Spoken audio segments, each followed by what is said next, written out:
Coucou, j'espère que vous allez tous très bien en cette magnifique journée du 15 janvier. Aujourd'hui, j'aimerais consacrer la première de 3 vidéos que j'aimerais faire au sujet des cadeaux de Noël. Et oui, bien sûr, même moi je ne peux pas faire de vidéo autour de la thématique de Noël sans aborder des cadeaux, bien que je suis sûre que vous avez déjà été inondés de vidéos avec les 10, 20, 30 ou meilleurs cadeaux auxquels vous n'aurez jamais pensé, de gens qui essayent de vous vendre des trucs. Mais moi, ce dont j'aimerais bien vous parler aujourd'hui, c'est peut-être une alternative aux cadeaux achetés.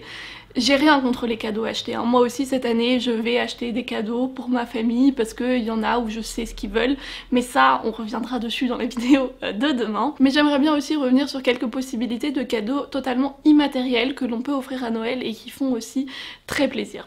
La chose principale à laquelle je pense quand je parle de cadeaux immatériels, c'est d'offrir du temps. Ça peut prendre par exemple la forme d'un babysitting qu'on offre à des jeunes parents pour que eux puissent faire quelque chose d'autre pendant ce temps-là, ou bien du babysitting entre guillemets pour animal de compagnie, si vous connaissez des gens qui ont des animaux de compagnie, parce que c'est toujours difficile pour ces personnes-là de s'absenter une plus longue période de temps, parce qu'il faut toujours trouver quelqu'un qui s'occupe de l'animal. Donc si jamais vous pouvez offrir ce moment de relâchement à quelqu'un, je pense que c'est quelque chose qui, en tout cas je sais moi personnellement, qui me ferait très plaisir. Une autre possibilité pour offrir du temps, c'est offrir du temps à passer ensemble. Donc ça peut être un moment qu'on passe ensemble, par exemple je vais faire à manger pour toi, ou je t'invite ici, ou on va faire ça ensemble. Et je me rappelle d'ailleurs que c'est quelque chose que moi j'avais déjà plusieurs fois dans mon enfance noté sur ma liste au Père Noël.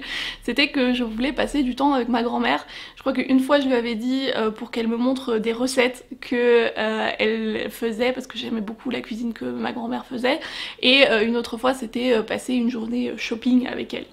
Bon, je vous avoue qu'à l'époque j'étais beaucoup plus motivée par le fait que je savais que j'allais recevoir plus si je passais une journée shopping avec elle que si je lui demandais juste de m'acheter des habits pour Noël, mais il y avait aussi en arrière-pensée le fait de passer du temps ensemble. Et bien qu'aujourd'hui ce sont des choses que je ne demanderai plus, à part peut-être le truc de cuisiner ensemble, mais dans l'idée, passer du temps ensemble et demander à la personne de passer du temps ensemble et créer des bons souvenirs et des bons moments, ça fait toujours plaisir. Dans cette idée de faire la cuisine ensemble, on peut aussi offrir à une personne de lui apprendre à faire quelque chose qu'on sait faire soi-même. Si dans ses proches on sait qu'on a quelqu'un qui nous admire pour quelque chose qu'on sait faire, pourquoi pas lui offrir du temps qu'on prend avec cette personne pour lui apprendre à faire exactement ça. Dans la même idée, s'il y a quelque chose qu'on sait bien faire, par exemple la couture ou du macramé ou enfin quelque chose dans lequel on est assez compétent, on pourrait offrir à une autre personne un espèce de bon de quelque chose dans cette activité-là. Plus en général, offrir comme ça des bons pour aider ou pour passer du temps ensemble ou pour faire des choses que au quotidien on n'a pas forcément toujours le temps de faire pour les gens qu'on aime, et bien je trouve que c'est une bonne idée parce que ça enlève aussi de l'autre côté le complexe de demander à quelqu'un de faire quelque chose pour soi. Je sais que moi personnellement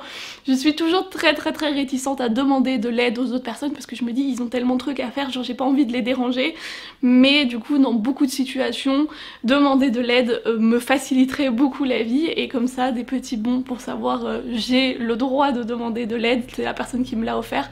Je trouve que c'est toujours très intéressant et très agréable à avoir. Donc voilà mes petites idées de cadeaux immatériels qu'on pourrait offrir à Noël. Si jamais vous avez d'autres idées, n'hésitez pas à les dire dans les commentaires, et nous on se retrouve demain pour la prochaine vidéo.